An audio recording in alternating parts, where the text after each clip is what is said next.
Tingnan nyo to, guys. My goodness, nitong gabi. Ay, abot na lang. Yan, mapakas.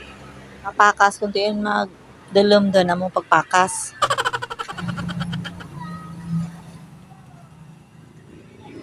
Saan walang araw. Dumilim na yung kalangitan. Saka tayo magpakas. Diba?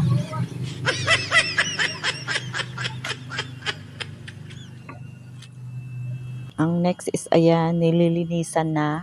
Tapos ang susunod na gagawin is banlawan ng maigi. Siko.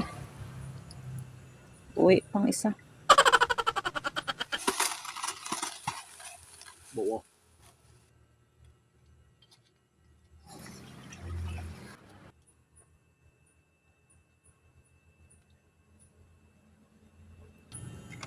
Yan o, yung babad dun sa may tubig. Dagat. Tubig dagat. Para Asin. hindi siya masira bukas.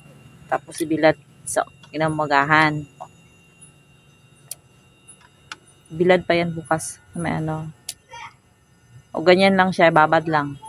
Babad na ni nag-vlog dun. Okay.